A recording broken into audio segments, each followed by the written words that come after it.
नमस्कार, भारत होम्योपैथी के YouTube channel पर आप सभी का स्वागत है। आज के इस वीडियो में हम बात करेंगे टेस्टिस के छोटे बड़े होने के क्या कॉजेज़ हो सकते हैं। इस विषय पर हम आपके साथ लगातार बने रहेंगे, तो आपको क्या करना पड़ेगा, वीडियो में एंड तक बने रहना पड़ेगा।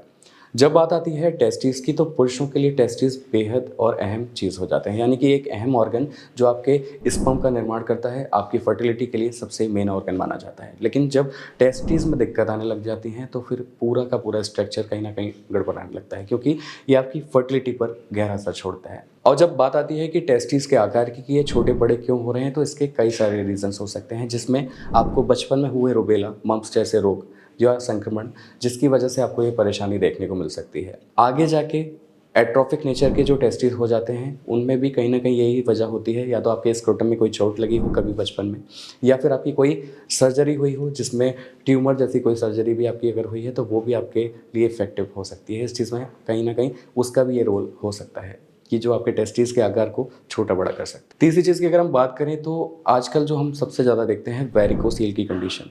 वेरिकोसील की कंडीशन बनती है आपके इंडाइजेशन की प्रॉब्लम से। आपका डाइजेशन बेहतर नहीं है, दुरुस्त नहीं है, तो वो क्या करता है, आपका पेल्विक एरिया जो होता है उस पर प्रेशर डालना शुरू करता है। क्योंकि जब आप मोशंस के लिए जाते हैं, जब आप मोशंस के आपके क्लियर नहीं होते, आप उस पर प्रेशर लगाते हैं, तो आपका पेल्विक एरिया पर प्रेशर पड़ता है। और जब पेल्विक एरिया पर प्रेशर पड़ता है, तो वो आपके टेस्टिकल्स को प्रभावित करना शुरू कर देता है। और जब टेस्टिकल्स प्रभावित होते हैं, तो उसमें नसों का गुच्छा बनने लग जाता है। जब भी आप उसे टच करते हैं, तो आपको उसमें ऐसा लगेगा कि आपको काफ़ी नसें उसमें उभरी हुई दिखाई दे रही हैं, जिसकी वजह से एक टेस्टिकल्स भी प्रभावित हो सकता है और दोनों टेस्टिकल्स भी कभी कभी प्रभावित हो सकते हैं।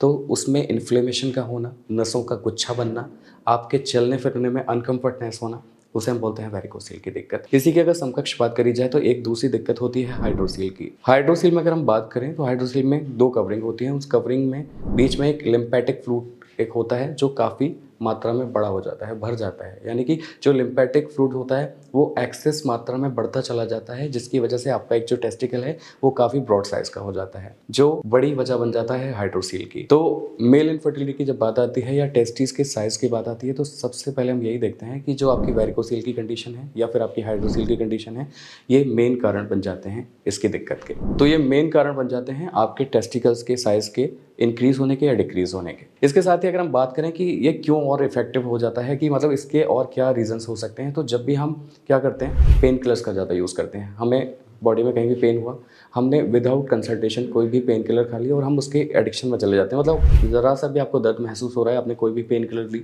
तो वो भी कहीं ना कहीं आपके शरीर को हार्म करती है, आपके टेस्टिकल्स को प्रभावित कर सकती है। इसी तरह से आप अल्कोहल का ज़्यादा सेवन कर रहे हैं, आप स्मोकिंग कर रहे हैं, तो स्मोकिंग भी जो है आपके टेस्टिकल्स को श्रिंक करना शुरू कर देती है। वो कॉन्ट्रैक्टेड होना शुरू हो जाते हैं, जिसका पता आपको काफ़ी टाइम बाद चलता है। आप शुरुआत में इनिशियल स्टेज पर इस चीज़ पर ध्यान नहीं देते, लेकिन जब परेशानी बढ़ने लग जाती है, जब आपका साइज टेस्टिकल्स का कॉन्ट्रैक्टेड होने लगता है, तब आपको समझ में आता है कि ये स्मोकिंग की वजह से हुआ, ये अल्कोहल की वजह से हुआ। कई बार जेनेटिक डिसऑर्डर्स की वजह से भी आपको ये प्रॉब्लम्स देखने को मिल सकती हैं, जो आपका आनुवंशिक है, जो आपके फोर फादर से, पेरेंट्स से आपको मिलता है। तो ये सारे फैक्टर्स हैं जो इन सारी चीज़ों में काम करते हैं। अब बात आती है कि अगर ये सारी चीज़ें हो गई हैं, तो आप थोड़ा सा प्रिकॉशनरी के तौर पर क्या चीज़ें कर सकते हैं। तो सबसे पहले तो यही है कि अगर आपके टेस्टिकल्स ज़्यादा प्रभावित हो रहे हैं, तो आप राइडिंग थोड़ा सा कम कीजिए, आप बाइक राइड कम कीजिए, आप साइकिलिंग कम कीजिए, आप हैवी वेट वाला कोई भी काम मत कीजिए, आप कोई भी हैवी वेट एक्सरसाइज कर रहे हैं आप बिल्कुल मत कीजिए। और बहुत ज़्यादा मजबूरी है कि आपको भाई काम करना ही करना है, कोई आप वजन उठाने वाला काम करते ही हैं, तो फिर उसमें आपको हमेशा सपोर्टर्स को